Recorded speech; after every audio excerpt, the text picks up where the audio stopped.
Huge news, everyone. I teamed up with MSI, and together we are giving you the opportunity to win one of their newest monitors.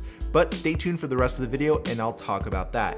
But meanwhile, let's talk about their newest Creator desktop and their newest Creator monitor. MSI was kind enough to send me the Creator P100X 11th edition. It has the 11th gen Intel Core i9 processor, which can handle any intense processing or multitasking. So if you're a video editor, photo editor, or even a gamer, this is the perfect setup for you. Now we have the MSI Creator P321QR monitor.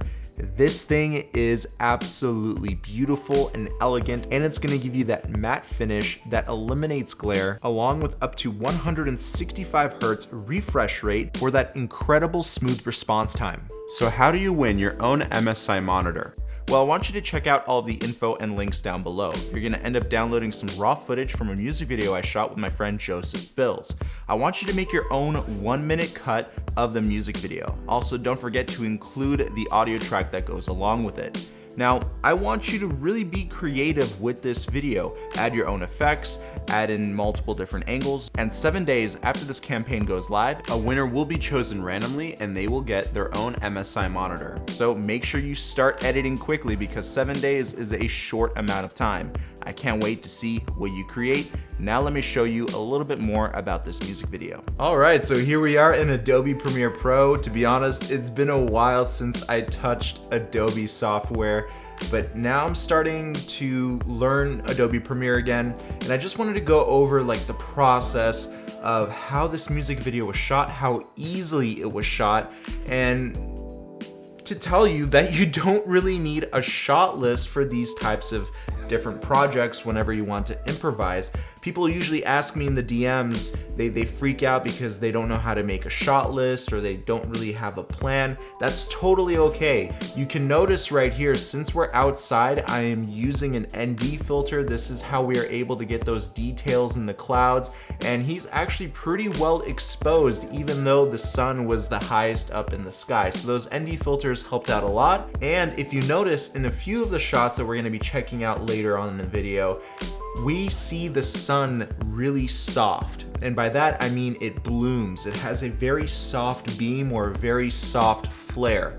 That's because I'm not using only an ND filter, but I'm using an ND filter that has the mist effect. It's called the ND Mist from a company called Freewell.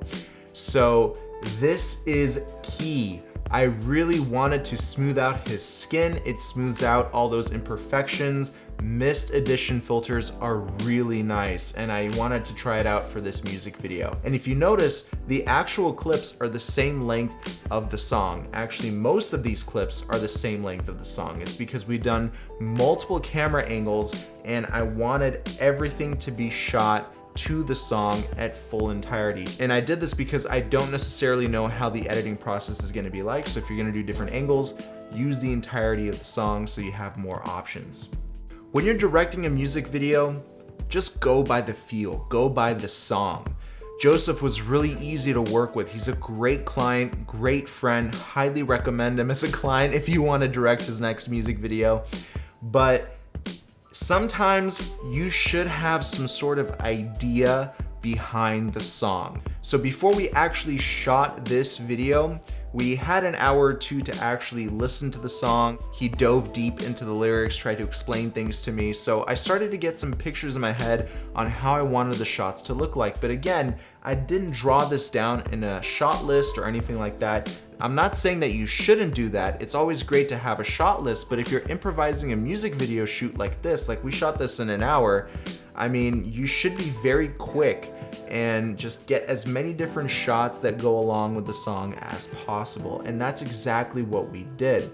And if you just scroll through all of the footage, you can actually see all of the different shots that we did. We did POV shots, we did close-up shots, we did walking shots. So when you're doing this competition, when you're editing this footage, I really want you to get creative and I want to see what you can do with all of these different shots. When it comes down to frame rates, I like to shoot in multiple different frame rates. The base video should be shot at 24 frames per second just so we can get that cinematic motion blur.